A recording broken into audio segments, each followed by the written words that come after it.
Assalamualaikum warahmatullahi wabarakatuh. Selamat pagi. Perkenalkan, nama saya Ahmad Wahyudi dari kelas MPP 35A1 dengan nomor induk mahasiswa 19502850. Di sini saya akan menjawab soal UTS dengan mata kuliah pemasaran digital oleh dosen Pak Bastanta. Uh, Adapun soal nomor satu yaitu Adapun soal nomor satu yang pertama yaitu jelaskan mengenai pergeseran landscape bisnis pada saat ini. Uh, Bisnis landscape bisa dibilang bentuk kondisi bisnis yang kian berubah-berubah. Hal ini dapat dikaitkan dengan revolusi industri 1.0 ketika produksi menggunakan mesin uap menggantikan manusia dan hewan pada abad 18 oleh James Watt. Revolusi industri 2.0 ditandai dengan tenaga listrik yang memproduksi secara massal dan adanya saluran telepon.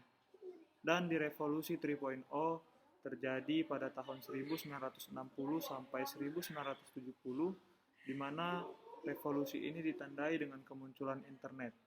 Dan yang sekarang kita jalani ialah revolusi 4.0, ditandai dengan kemunculan robot-robot pintar untuk mengoptimalkan fungsi otak manusia yang memiliki wajah kegiatan yaitu sharing ekonomi, e-education, e-government, cloud kolaboratif, marketplace, online health service, smart manufacturing, smart city, dan smart affluence. Contoh transformasi 4.0 yang dapat dirasakan di Indonesia seperti pertokoan tergantikan oleh e-commerce dan ojek pangkalan tergantikan oleh aplikasi ojek online. Contohnya seperti Gojek dan Grab, seperti itu. Dan soal nomor 2 yaitu jelaskan kelebihan dan kekurangan pemasaran tradisional dan digital. Di pemasaran tradisional yaitu kelebihannya penjualan secara personal, person to person, artinya orang ke orang, karena hal ini cara yang paling efektif untuk memasarkan produk atau layanan, karena banyak pelanggan dan klien lebih suka berbisnis langsung. Yang kedua yaitu pemasaran tradisional ini menawarkan hal yang nyata. Hal ini memudahkan untuk memberikan informasi seperti membagikan kartu nama atau barang-barang langsung seperti itu. Dan di kekurangan pemasaran tradisional ini yaitu biaya lebih mahal. Biaya iklan lebih mahal, contoh membayar iklan di TV, radio, dan lain sebagainya. Yang kedua yaitu hanya satu arah pemasaran tradisional ini. Biasanya dipaksakan oleh konsumen dan hal ini sering mengganggu mereka. Dan yang ketiga biasanya membutuhkan bantuan dari pihak luar untuk membantu mempromosikan seperti desain grafis atau penulis skrip yang menambah biaya juga. Dan kelebihan di pemasaran digital yaitu target marketingnya jauh lebih luas dan hasil juga jauh lebih terukur. Kita yang dapat melihat metode apa yang mengarah ke penjualan dan mana yang tidak. Dan ketiga yaitu kemampuan untuk membangun hubungan langsung dengan pelanggan akan melalui medsos dan komunitas. Yang keempat yaitu media sosial pemasaran juga jadi lebih mudah dan efektif. Dan yang kelima yaitu kemampuan untuk menelusuri demografi untuk mencapai target pasar secara akurat. Dan kekurangan dari pemasaran digital ini yaitu persaingan lebih ketat karena jangkauannya juga sangat luas. Yang kedua, pemasaran online sangat dinamis, menuntut kita untuk terus belajar strategi-strategi pemasaran baru. Dan yang ketiga yaitu dapat melakukan kesalahan dalam mengatur atau tidak konsisten dengan identitas merek di forum, blog, medsos, dan lain-lain. Lanjut ke soal nomor 3, yaitu jelaskan perbedaan tentang customer path, jalur pelanggan era konektivitas, era pra-konektivitas. Customer path adalah yaitu tahapan atau perjalanan yang harus dilewati oleh pelanggan untuk mencapai tujuan akhir berupa pembelian atau layanan pasca beli yang bermanfaat dan bisa dipertimbangkan sebagai sasaran. Customer path pelanggan itu hanya terdiri dari 4A, yaitu aware, attitude, act, dan act again. Sedangkan era pra adalah pelanggan individu menentukan sikapnya sendiri terhadap suatu merek, dan loyalitas sering didefinisikan sebagai retensi dan pembelian kembali. Lanjut ke soal nomor 4, yaitu jelaskan dan berikan contoh mengenai model bisnis B2C, B2B, C2C, dan C2B.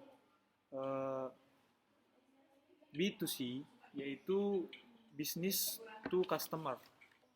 Business to customer, bisnis yang melakukan pelayanan atau penjualan barang atau jasa kepada konsumen perorangan atau grup secara langsung. Contohnya bisnis makanan.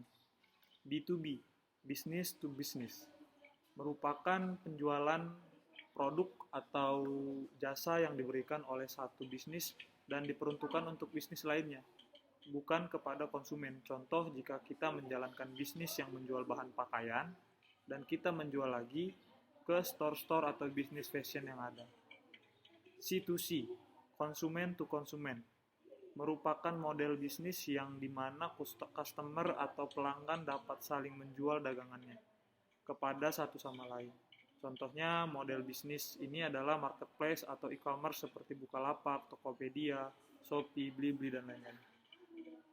Dan ada juga C2B. C2B itu customer to business, merupakan kebalikan dari C2C, melibatkan transaksi dari konsumen ke perusahaan.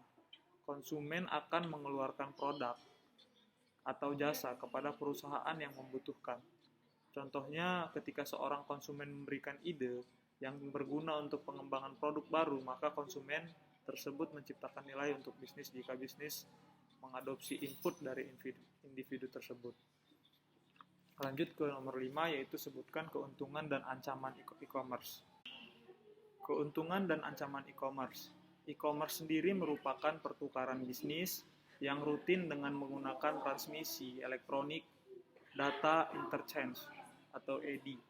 Keuntungannya yaitu dapat meningkatkan market exposure yang membuat orang di seluruh dunia dapat memesan dan membeli produk.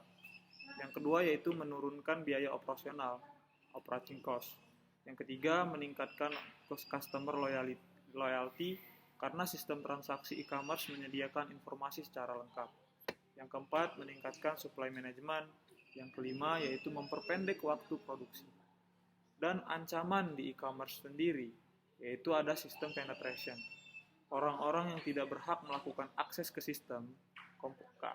akses sistem komputer dapat diperbolehkan melakukan segala sesuatu sesuai dengan keinginannya. Itu ancaman yang pertama. Yang kedua yaitu authorization violation, yaitu pelanggaran atau penyalahgunaan wewenang legal yang dimiliki seseorang yang berhak mengakses sebuah sistem. Yang ketiga yaitu planting, memasukkan sesuatu ke dalam sebuah sistem yang dianggap legal tetapi belum tentu legal di masa yang akan datang. Yang keempat yaitu repudiation, penolakan terhadap sebuah aktivitas, transaksi atau sebuah komunikasi baik secara sengaja maupun tidak sengaja. Lanjut ke soal nomor 6. Human-centric marketing. Jelaskan dan berikan contoh tentang human-centric marketing. Human-centric marketing 3.0 adalah jenis marketing yang difokuskan pada kemanusiaan. Jenis marketing ini melakukan pendekatan secara menyeluruh kepada konsumen sebagai manusia multidimensi yang berpikir, memiliki akal dan harapan. Lanjut ke konten marketing. Apa itu konten marketing? Yaitu teknik pemasaran dengan cara membuat dan membagikan konten yang bermanfaat, terkait, dan konsisten untuk menarik dan mendapatkan target audiens yang sesuai agar bisa memperoleh keuntungan dari pengunjung website. Lanjut, omnichannel. Omnichannel adalah suatu saluran komunikasi yang sifatnya universal dengan menggabungkan berbagai saluran komunikasi pada satu bentuk antarmuka atau interface. Yang terakhir yaitu engagement marketing. Engagement marketing ini yaitu interaksi produktif yang dibangun dengan audiens. Konten komunikasi harus fun dan mampu menciptakan kesan akan produk yang disampaikan. Lanjut ke soal terakhir yaitu nomor 7. Di nomor 7 yaitu apakah Apabila kamu merupakan owner sebuah objek destinasi wisata yang tergolong masih baru, bagaimana strategi yang kamu akan lakukan untuk mempromosikan objek tersebut? Pertama-tama, kita harus mengidentifikasi kelebihan dan kekurangan destinasi yang kita miliki agar dapat dikelompokkan bahwa ia memiliki destinasi apa dan apa saja yang bisa kita promosikan secara tepat sasaran menggunakan metode yang pas. Demikian jawaban dari soal pemasaran digital. Apabila ada salah-salah kata ataupun salah-salah dari perbuatan, saya mohon maaf. Demikian, terima kasih dan selamat pagi. Assalamualaikum warahmatullahi wabarakatuh.